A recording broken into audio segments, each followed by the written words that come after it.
Now, think about this. Think about this just in normal life, okay? There are 9 people trying to talk to you that have flowers. One has an AK-47.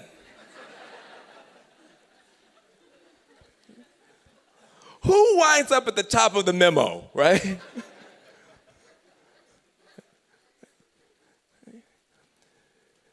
All carrots, no sticks, no outcome. The planet cooked, disappointed people all around the world because nobody for the first 3 years was willing to stand on principle and challenge the White House.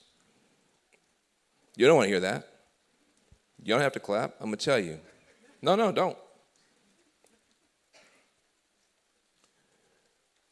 We can't do in the next administration the same thing we did in the last one and expect a different result. We can't do that.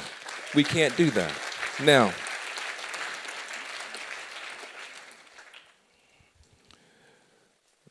I say this with nothing but love and respect. You know what I'm doing. You see me on TV every day defending, and this is not a political thing, but you know who I'm voting for. That's not what I'm talking about at all. We can talk about that later. But I am talking about what I learned about political power. You have to have a president who's willing to be moved, number one condition. You remember the war with Iraq. You had a president who was not willing to be moved. He was going to go to war no matter what. So if you have that kind of president, you can't get anything done. But that by itself is not enough. Having a president willing to be moved is not enough. You also have to have a movement willing to do the moving. You have to have a movement that is willing to do the moving. And that's, again, why you need organizations like this. When the oil spill happened, can you imagine? Just imagine if George W. Bush had been president and we had the biggest oil spill in American history, slicked up the coastlines in 3 states, destroyed industry, put people out of business. The biggest in history. Can you imagine the level of environmental protest that we would have had from coast to coast? We would have been marching, falling down in the street, sitting in. We would have gotten cap and trade, cap and gown, cap and crunch, any cap you wanted, because we would have stood up on principle. Didn't happen. Got a drought right now. A drought right now. The Dust Bowl is coming back. Right now in America. Red state farmers losing everything. Miles and miles and miles and miles of brown corn in September in America right now. But Democrats don't care about red states. Republicans can't talk about global warming. It's not an issue.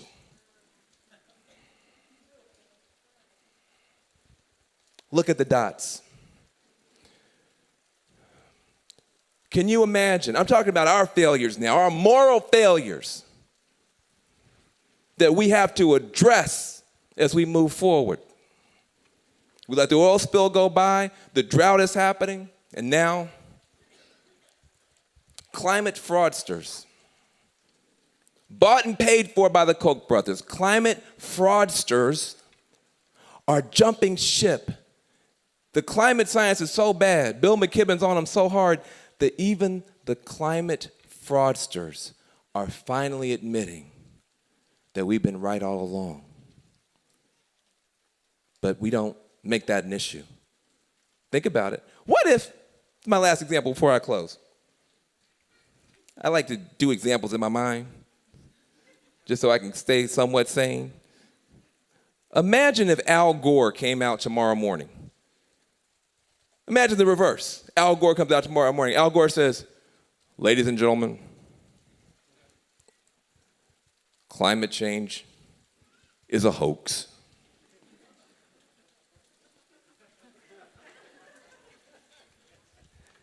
How long would it take before all 6.7 billion people on Earth knew about that? 5 minutes? 4? Somebody at Twitter, 2 seconds. It would be the tweet heard round the world. Because the people who are trying to stop us are serious. We have to make sure that the whole world knows that even the climate fraudsters now agree with Bill McKibben. Bill McKibben is not alone. The entire scientific community is standing with him. We should be standing with him too. Loud, proud, in the election. In the election.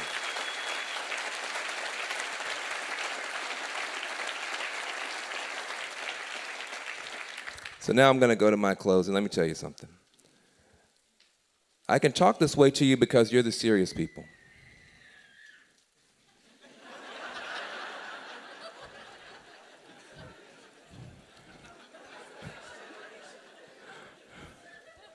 So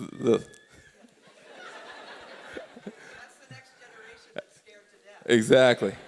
She said, that's the next generation scared to death. Thank you, Dad, for bringing the baby here. Give that baby a round of applause. Thank you for even being here, baby. We're fighting for you.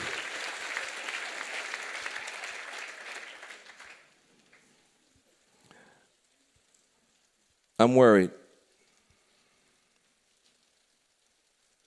I'm worried. But I don't feel hopeless. I feel like Bill McKibben, very alert. I'm willing to self-criticize. I'm willing to cut away anything standing in the way of us being effective.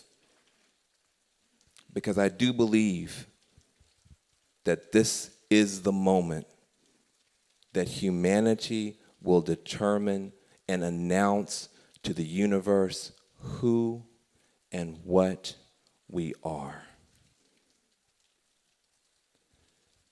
If you are a person of faith and you believe that there's a creator who created humans with something called free will, then the implication of that is that even God doesn't really know who we are. We will announce to the universe who and what we are by the choices that we make, the tough choices, not just a cheap rhetoric, but the tough choices we make in this century, in this next 50 years. We will determine what kind of creature a human is. We don't know yet. Are we locusts? Are we locusts? Are we some species that just come to wipe out every other living thing and leave a dead husk hanging in the sky, hanging in the solar system? Is that who we are? Are we locusts? Or are we honeybees?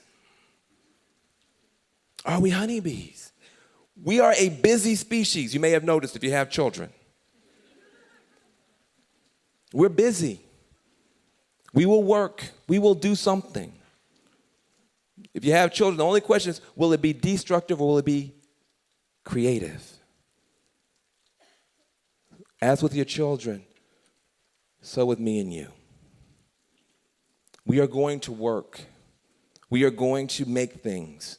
We are going to interact. We are going to do commerce. But will our work wipe out the planet, or will it be a blessing on this earth? That is the question. We have the tools and the technology to make our work be a blessing on this earth. The best of you are doing it in Vermont every day. Your work is a blessing. It's bringing forward clean energy, better food, organic food systems. It's cooperative, it's public-private, it's an example.